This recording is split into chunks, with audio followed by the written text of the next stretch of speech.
Hi, you remember me from school, Mrs. Lois Carper, and I have a special book that I want to read to you.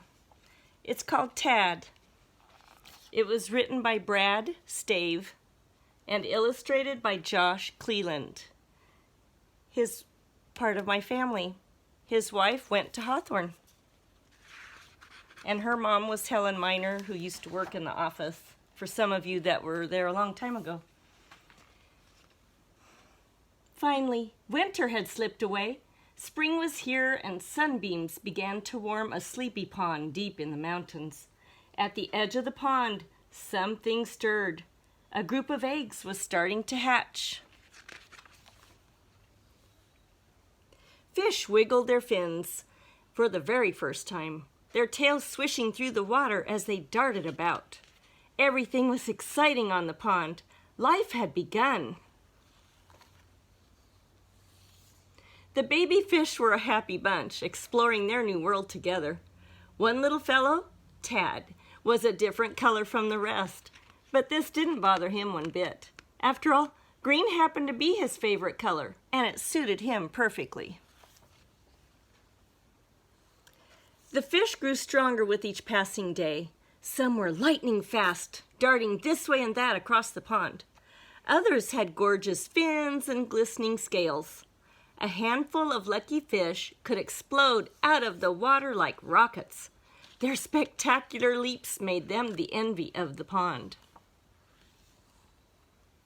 Tad introduced himself to the speedy fish. "Hi, guys. My name is Tad. I think I'm a pretty fast fish.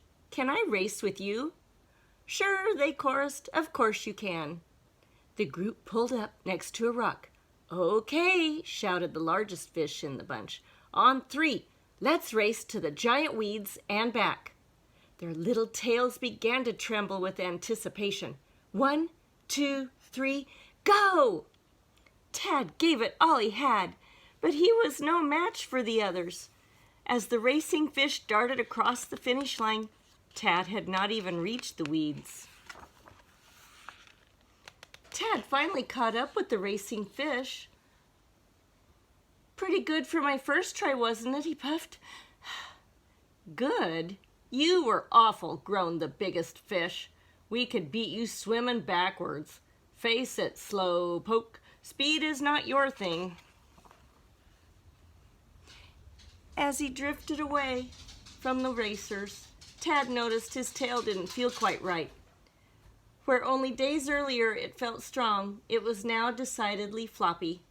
"They're right," he sighed. "I'm not cut out to be a racing fish." Tad was determined to discover his own special talent. Off in the distance, he noticed another group. They were hard to miss since they were the prettiest fish in the pond. "Wow, you all are gorgeous," said Tad as he introduced himself.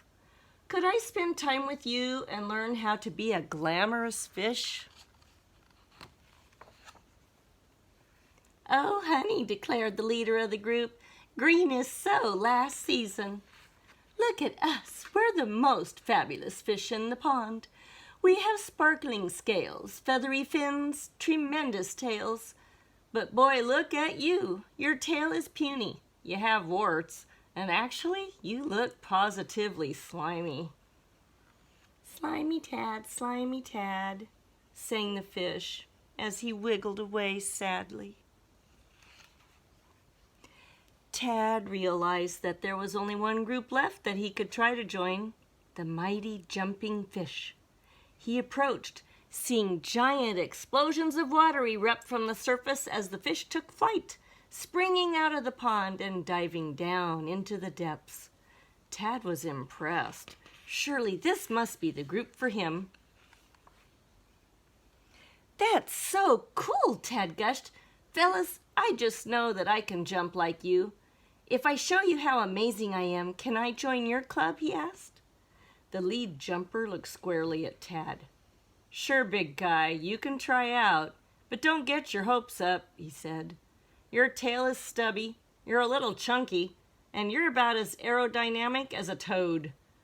Friday training is over, but on Monday morning, show us how high you jump and we'll decide if you can join the team. Could this be his big break? Is this where he could be part of a club? The rejections had knocked his confidence, and Tad slowly swam toward a dark cave close by. He was nervous, but he knew he needed to give jumping a try. There were no other clubs for him to join. In a few days, he had to show the others that he had a talent worth celebrating. Monday morning dawned too soon. The sun rose and the pond began to wake up. All the fish, the racing, gorgeous, and jumping, made their way to the mouth of Tad's cave. "Big guy, it's time for tryouts," belted the lead jumping fish. "Yeah, Tad, show us what you've got if it's anything at all," joked one of the beautiful fish. A wave of laughter rippled through the crowd. Poor Tad was terrified. It's now or never, he thought. And with that, Tad shot out of the cave like a cork from a bottle. As Tad sped past the fish, they stared. They couldn't believe what they were seeing. A gasp went up as Tad leaped high above the water. Ribbit.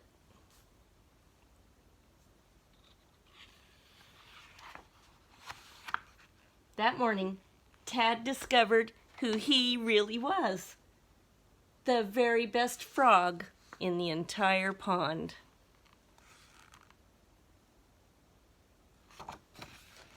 The end. Thank you for listening to my story.